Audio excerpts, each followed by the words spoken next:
Tayong mga Pinoy, mahilig tayo sa mga street food. Nandyan ang fishball, ang kwek-kwek, meron ding isaw, barbecue, at kung ano-ano pa. Pero dito sa Mandaluyong City, may nabalitaan kami na isang restaurant na binigyan ng twist itong mga street foods na ito. Mamaya alamin natin kung ano ang kaibahan dun sa mga tusok-tusok na nakakain natin sa kalsada dito sa kanilang establishmento. Nandito tayo ngayon sa Chef Archie's Lime Restaurant at makakasama natin ang isa sa proprietor, si Ginoong Vincent Wanta. So, nauuso ngayon yung mga ancestral house na convert into a restaurant. Pero, anong kaibahan doon sa, sabi mo nga, binigyan ninyo ng twist yung mga street food. So, anong kaibahan niya doon sa usual na nakikita natin on the street? Everything is well-plated, no? Not the usual nga yung, tusok ngayon, it's well-plated. Para kang nasa fine dining restaurant. Kahit yung isaw lang kinakain mo, it's really nice to look at, and of course, masarap siya kain. So, yun yung pinaka parang, come on ninyo doon sa mga customers. Kaya yung tag talaga lang sa street food na pinasok siya. Pero you also parang serve other mga dishes na fine dining din. Yes, we have pastas also, we have pizza, we have kare-kare, we have pisipata. Pero the difference is parang parating may Pinoy touch. Pinoy touch, everything nasa Pinoy twist. So bakit? Maybe because very nationalistic kami, mahal namin yung bansa namin. And actually, gusto sana makipag tayo eventually sa Department of Tourism siguro para ma-market natin talaga yung street food sa mga foreigners na nakikita natin. So dun, yun yung gusto namin eventually mangyari. Hindi ba naging mahirap sa inyo to start up with the business? At first, medyo nahihirapan kami, no? Since bagong concept kasi I believe kami yung isa sa mga pioneer ng ganitong concept, yung ancestral house niya, tapos street food pa. So at first, medyo nahihirapan kami, but yun. So far, okay naman, naging click siya after a few months. Pinupuntahan na kami dito ng mga customers and a few celebrities.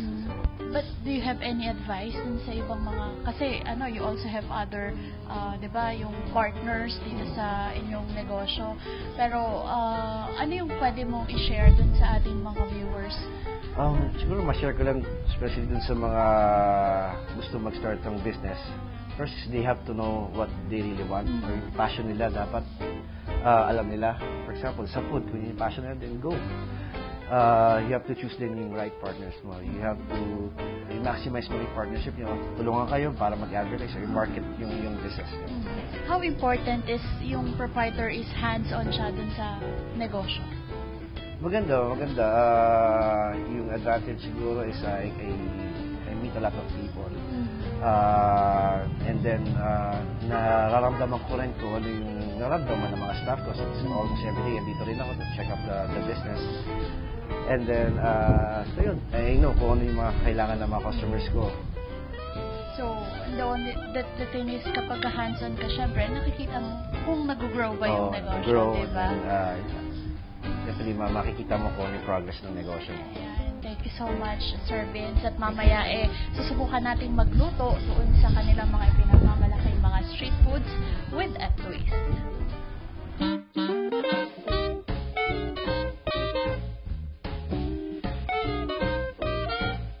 Kasama natin today si Chef Rex at ituturo niya sa atin kung paano bibigyan ng twist yung mga street foods na ino-offer nila dito sa kanilang restaurant. So, Sir Rex, paano tayo magsisimula? Una, iluluto natin mga dito sa Chef Archie's Lime, yung Quail Tempura. Una, ilalagay natin sa harina.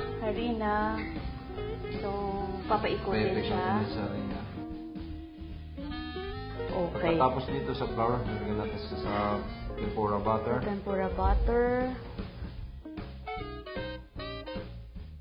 Ayan. So, dapat balot na balot siya. Balot ng butter. Tapos pag kailangan, pag nag-deep-fried ka, mainit na mainit. Hindi ka sa 180 temperature ka ng hot.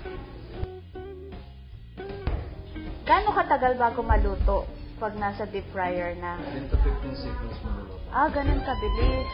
Pag malakas yung deep fryer,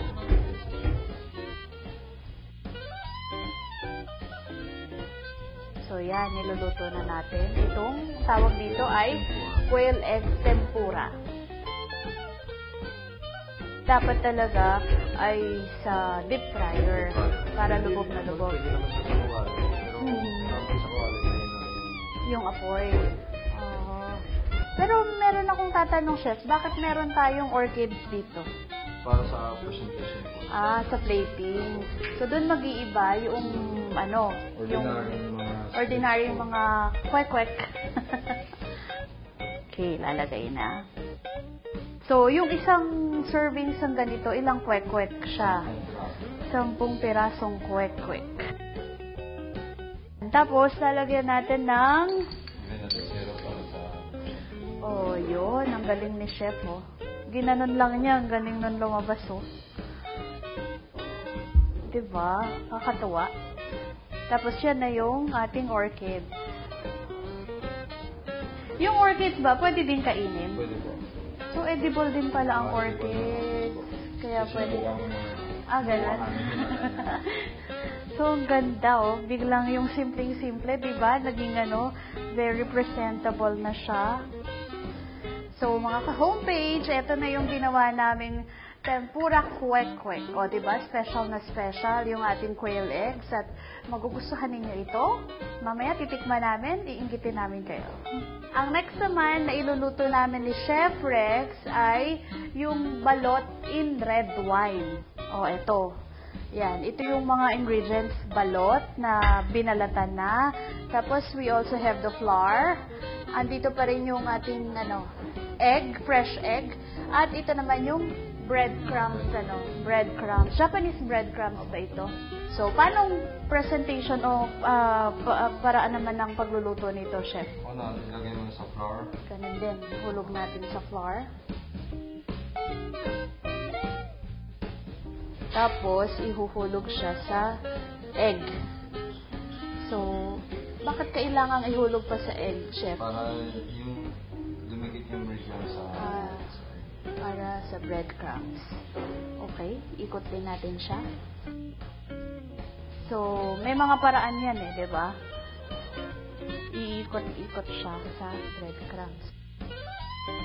Pinapakialaman ko si chef kasi mahilig din ako magluto, chef. Okay, lulubog na siya. Gano'n naman katagal maluto din yan, chef? Paras na sila katagal po, 10 to 15 seconds. 10 to 15 seconds. Golden brown ng breadcrumbs. Lang tagal. So, wag niyong susunugin. Oo, mahirap yun kasi magkakaroon ng mapait na lasa.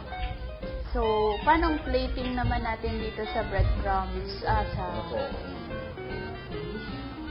Diba? Golden brown lang siya talaga dapat. So, plating na tayo. Aside from the red sauce, ano pa yung kasama dyan, chef? Chopped chives.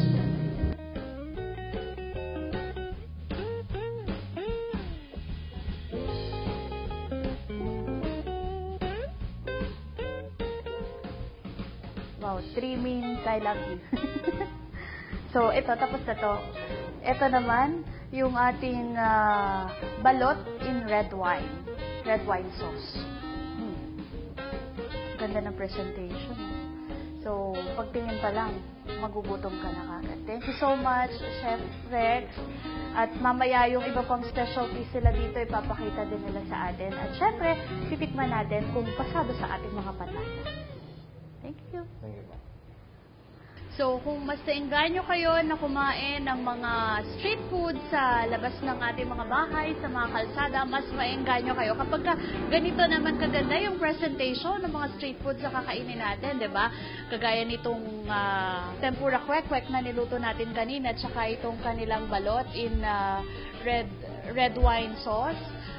Mamaya titikman natin yan. Pero itong iba pa natin nasa lamesa ngayon, like itong kanilang barbecue platter, alam niyo ba na itong kanilang mga isaw is very clean, Dahil aside from nilinis na siya, doon from the dealer, niluluto pa din siya. Nililinis ulit siya dito sa restaurant at inaadobo para nandun talaga yung kanyang lasa. Kaya kapag ginrill na siya sa griller, talagang lutong-luto at tiyak natin na malinis na. And ang isa doon sa bestseller nila dito ay yung kanilang tuyo pasta. So, kitang-kita naman natin, meron pang nakatayong tuyo, mamaya, lagot siya sa akin. At syempre, ito yung pinaka-paborito mga street foods. Yung fishball, yung kikiam, at saka yung squid balls. So, nakita na natin kung paano siya pin-prepare kanina. Ngayon naman, titikman natin kung pasado sa ating panlasa itong mga street foods na ito. Kaya, dyan sa studio, huwag kayong mag-alala dahil magkakaroon din kayo. Itong isaw ay with the suka. Pero, meron din siyang peanut sauce.